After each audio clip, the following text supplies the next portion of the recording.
Globalisasi merupakan tonggak awal peradaban modern manusia. Tidak sedikit dari mereka menganggap bahwa ini merupakan revolusi zaman dengan berbagai kemudahan di setiap bidangnya. Kecanggihan teknologi menjadi pertanda paling mencolok di era modernisasi ini. Bisa kita rasakan secara langsung, sistem kecerdasan buatan ini mampu menyelesaikan berbagai permasalahan yang dijumpai umat manusia. Misalnya, dalam aspek penerimaan informasi, sarana komunikasi, dan alat transportasi. Kini, semua orang memiliki akses dalam mengekspresikan diri dan menerima pandangan dan paham baru dari belahan bumi lain hanya dengan satu sentuhan jari saja.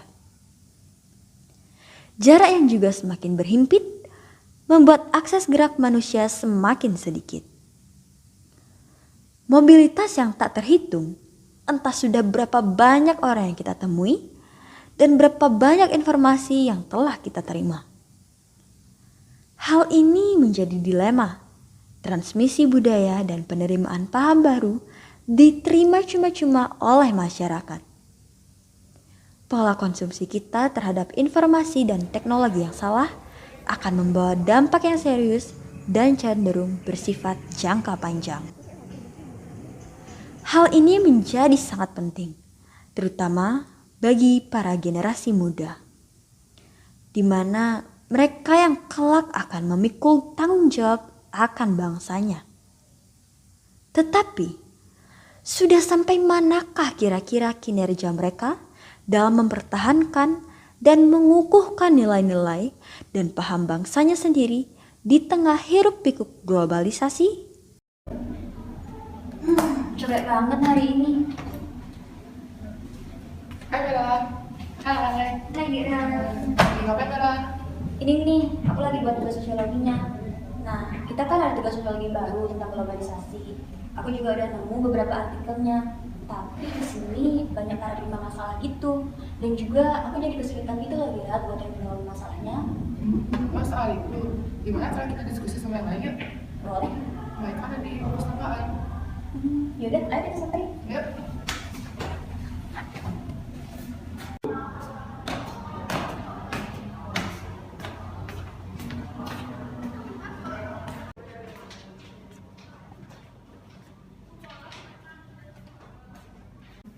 Itu mereka. Jadi yuk.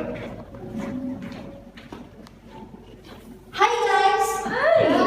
Kalian lagi pada ngapain nih? Ya nih, kalian seru banget deh. Gak juga. Oh, by the way kalian ada maksud apa ya? Iya, duduk dulu Gi. Ada yang mau kita tanyain tentang tugas sosiologinya. Nah, kita kan mau buat kayak tanggapan gitu. Terus aku juga udah nemu beberapa artikelnya. Tapi berdasarkan artikel yang aku cari, banyak banget paradigma masalahnya gitu. Dan kesannya cukup kontradiktif. Jadi aku mau nanya pendapat kalian. Iya nih, soal globalisasi ini gimana sih biar bisa kita kritisi idealnya? Oke, sebenarnya itu tergantung concern kalian masing-masing ya. Cuman aku punya pendapat, gimana kalau kalian bikin pemetaan yang punya korelasi sama pendidikan karakter dan kita bikin center to the problemnya itu remaja seusia kita. Boleh juga, tapi sebelum itu kayak kita harus bahas dulu kira-kira pengertian globalisasi itu apa sih, terus hubungannya sama hidup itu kayak gimana. Oke. Karena juga secara sosiologis, globalisasi ini bisa dianalogikan sebagai hilangnya bentuk-bentuk interaksi antar masyarakat dalam skala besar. Contohnya itu antar negara.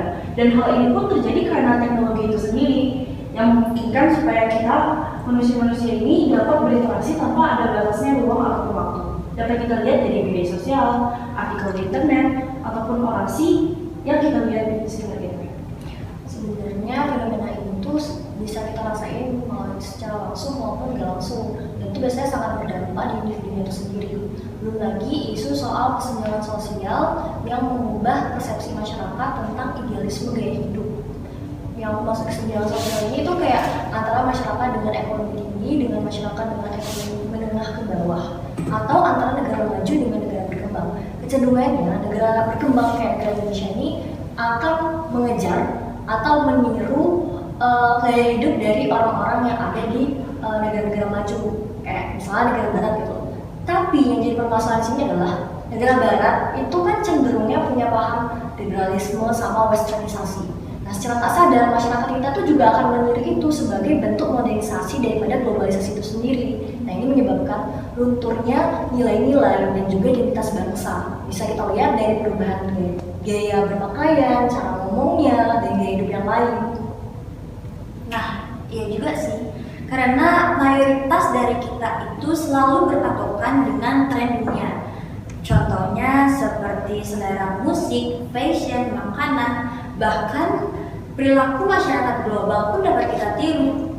Kadang ini juga nyeremin sih, karena belum tentu apa yang kita lakukan bisa dibilang dibenarkan, karena banyak melakukan dan berpikir hal yang sama.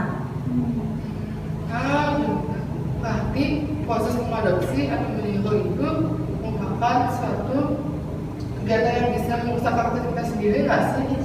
Walaupun nggak semua dikategorikan negatif, tapi bisa merusak karakter kita sendiri. Apalagi kita tinggal di bangsa Indonesia dan sebagai warga negara Indonesia yang mempunyai nilai-nilai luhur sendiri, itu bisa merusak karakter kita nggak sih? Nah, itu dia yang maksud.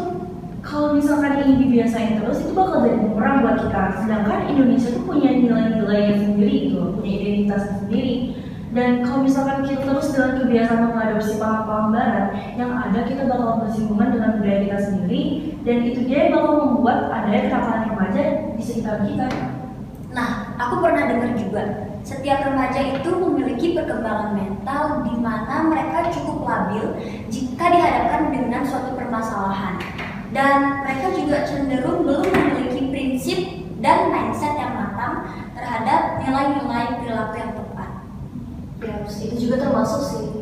Tapi menurut kalian di sekolahnya ada nggak sih yang kayak gitu? Kayak aneh deh. Kayak tahu nggak beberapa kecuali sekolah kita? Kayak Tiffan, Destu, Krisna, Surya, Weren, Dika, Mang Yuda, Iwan, sama Rafael. Mereka tuh game rusuh tau. Masa ya? Pas jam kosong mereka tuh main bola kelas. Terus main bola keras-keras lagi. Terus pintunya ditumbang. Pak, kayak gitu mereka main bola. Kesel tau aku lihat setiap kali mereka main bola di kelas pas jam kosong. Mereka tuh suka merusak fasilitas sekolah tau. Ya,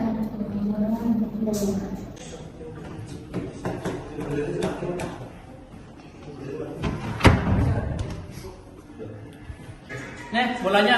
Yuk main.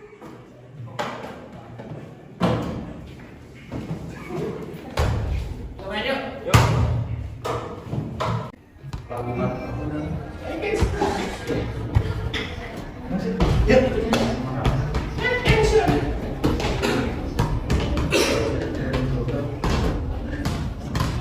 Langsung nih kita main tembak-tembak ada tembak. Ayo nah, bosan aku ini doang. Ayo gantian, yang kedua. Nah, ambil bolanya.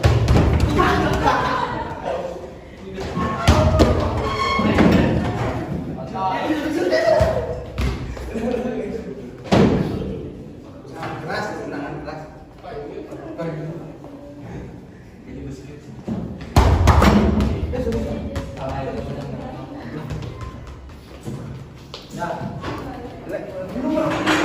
kayaknya aku tahu mereka deh. Kemarin mereka itu kena kasus lagi gara-gara main air di kamar mandi cowok. Apa coba motif mereka? Ya ampun, capek banget sama tingkahnya.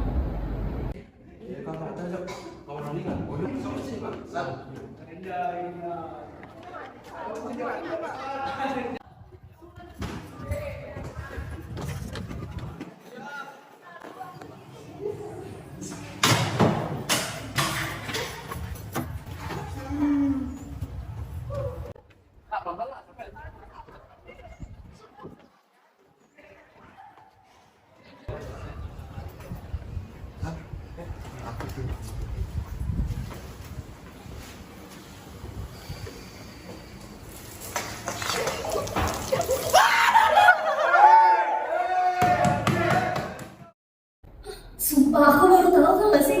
Tapi kalau ngomongin soal motifnya ya, kenakalan remaja atau pelaku dan lingkungan itu bisa kita kategorikan sebagai bentuk pengabaian tanggung jawab.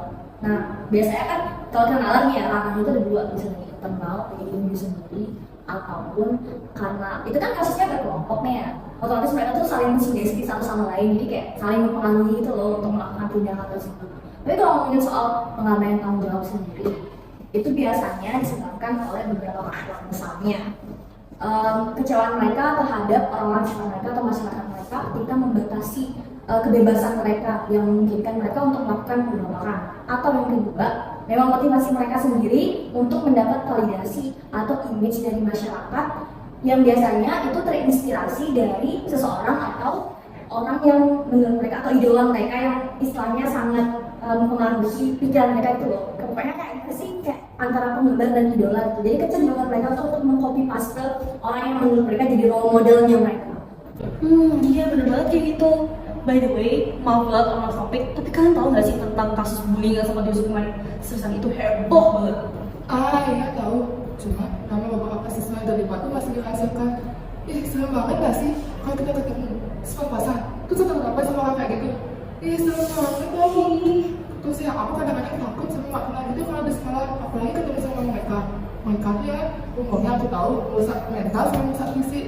Tapi yang merusak mentalnya ini mereka tuh kayak lewat media sosial atau cyberbullying gitu. Terus ya, yang media sosial ini mereka kayak pakai hate comment gitu. Serem banget gak sih? Terus ya sampai pihak sekolah tuh juga tahu kalau masalah ini. Gila, cantik banget aja. Pas ah.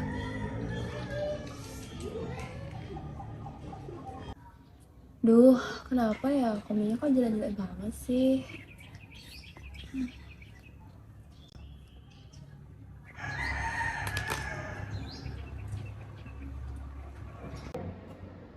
Kesel banget nggak sih? So cantik banget. Iya, alay banget. Masa cowok-cowok suka sama dia sih cuma gara-gara kasihan ini? Gak banget. Iya, aku juga jadi suka sama dia. Kenapa coba? Ih, padahal lihat-lihat juga biasa aja. Kok bisa sih? Pengen suka sama dia? Makin obat dikecilin, makin bikin kita stres tau. Gimana kalau kita kerjain dia? Biar dia tahu rasa. Ini bagus sih, tapi kalau kita ketahuan gimana? Kan pengawasan di sekolah kita ini kan ketat banget. Gak apa-apa, sini aku kasih.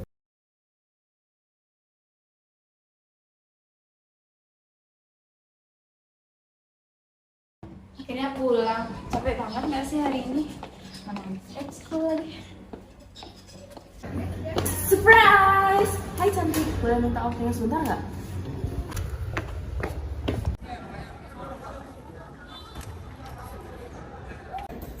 Mau apa kalian? Kayak takut ya? Minggir! Mau kemana? Kan belum selesai surprise-nya. Awas kalau macam-macam sama gue. Lo itu ya jangan sok-sokan, becut-becut. Emang kalau kita macam sama lo, aku peduli sama lo, kan enggak?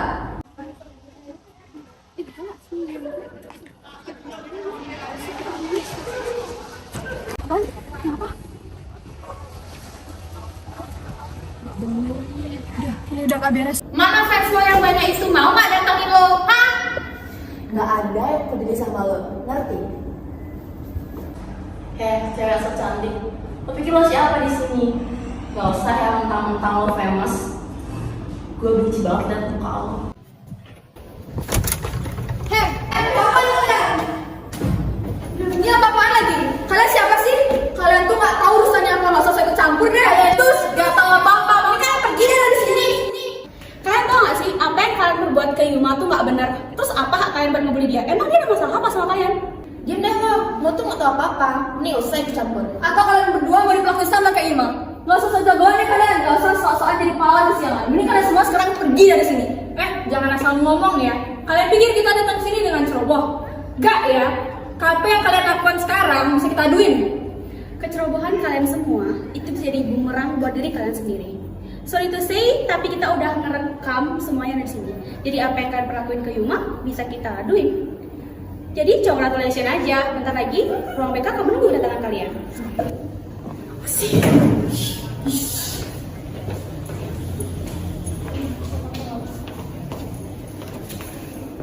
Ya ampun, kasihan korbannya sih. Cyberbullying itu efeknya sangat besar terhadap korban. Belum lagi si pelaku pasti mengumbar aib korban. Secara mereka sangat mempengaruhi mental korban. Dan juga aku pernah baca nih, para ahli berpendapat bahwa cyberbullying itu sangat berpengaruh buruk terhadap fisik dan psikologis korban.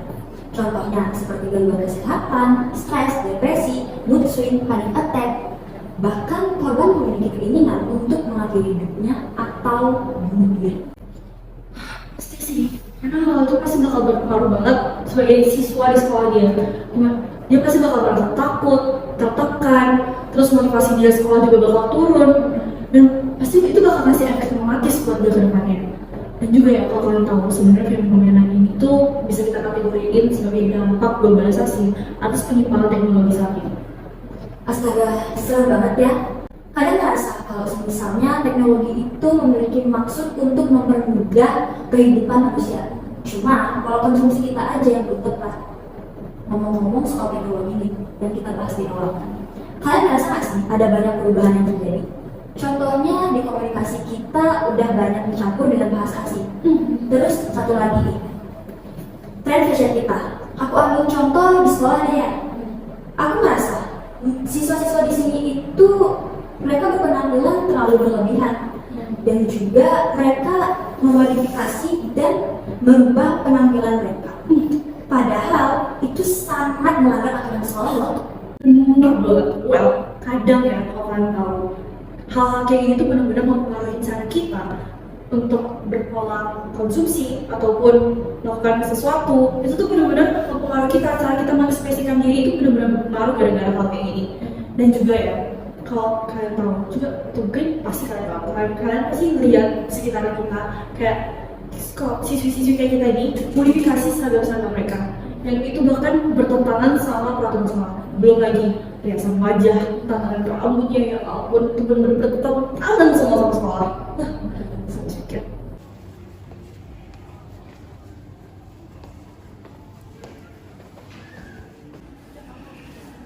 Hi guys, I'm back. Long time no see. Wina cantik banget. Sumpah ya style itu gak ada lama, lucu banget. Foto lo gemes juga sih, Win. Cocok sama baju lo sekarang. Wina, rambut gue juga diwarnain ya. Bagus banget. Kapan-kapan ajakin gue dong. Wah, lo cantik banget. Coba. Kalau bisa tutor make upnya dong sekali aja. Itu gampang. Sumpah Win, rambut lo bagus banget. Aku lepek banget, catoin dong Win. Gampang itu semua gampang. Gila sih Win.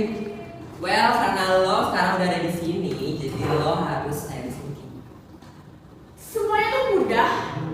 Gue bawa semua set makeup gue, tapi ada beberapa di jok motor sih. Tolong ambilin saya. Sumpah gue bawa itu semua, seriusan kita keluar. Biasanya sih, anyway, satu set makeup gue beberapa ada di jok motor, minta tolong ambilinnya. Oke, gue ambilin sekarang. Guys, lihat deh mereka. Siapa? Lihat ke arah mataku. Oh, mereka. Emangnya mereka kenapa, Su? Karena pakai mereka ya, Sam. Ya bener banget kok mereka bisa sepede itu ya. Kalau aku jadi mereka sih aku benar-benar malu banget. Nggak tahu juga sih aku ya, tapi yang jelas cara mereka berpakaian udah benar-benar menyalahi aturan sekolah banget sih. Udahlah, nggak usah diladenin, toh itu urusan mereka. Kalau lihat-lihat ini ya.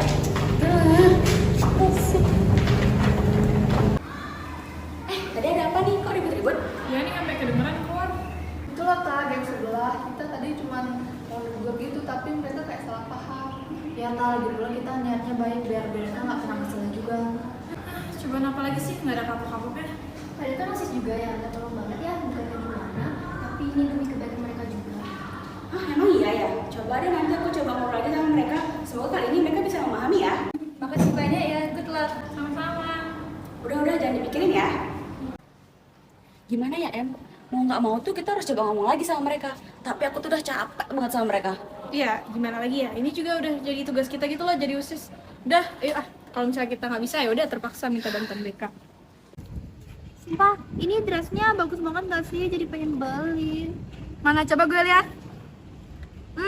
I see, kayaknya cocok deh buat lo. Lo pada tau nggak sih? Gue baru aja habis check out barang di online shop gitu. Gue liat referensi trend fashion gitu. Menurut gue dressnya bakal cocok banget sih di gue. Mana-mana, kita lihat. Ih, gemes banget sih. Lucu, selera lo tuh emang gak pernah salah, Win. I know. Kemarin gue juga lihat list nail art itu di Instagramnya, akun Instagramnya, mau lihat nggak? Kayak gue tahu deh. Kalau mau kita bisa ke sana. Gue ngikut aja sih, tapi ntar kita mampir beli makan yuk. Please deh, ini lagi bahas fashion bukan makan.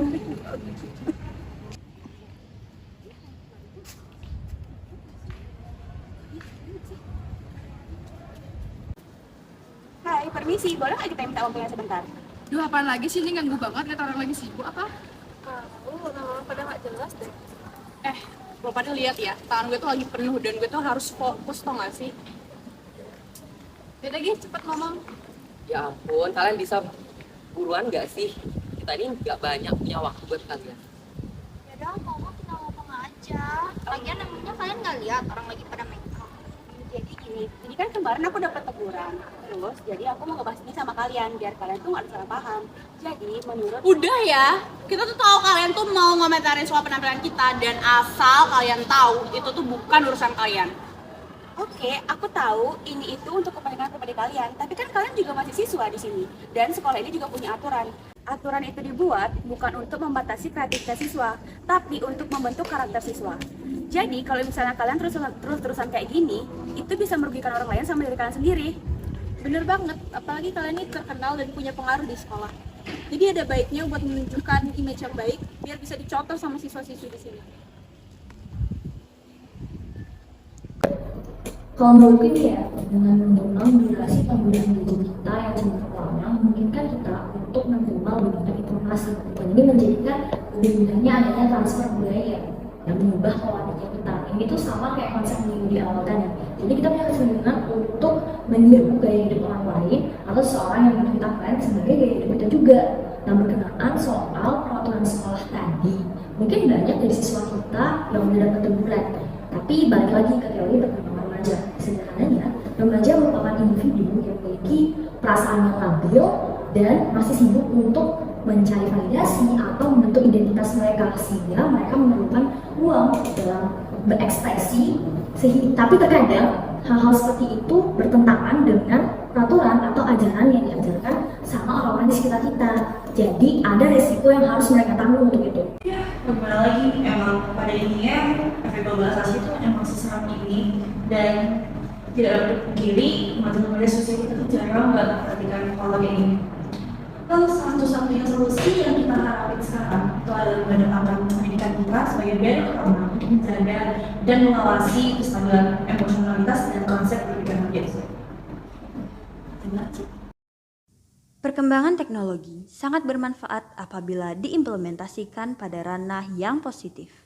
Namun, dalam kenyataannya, masih banyak generasi muda yang tidak memikirkan pentingnya mengontrol sikap negatif dalam merespon arus globalisasi.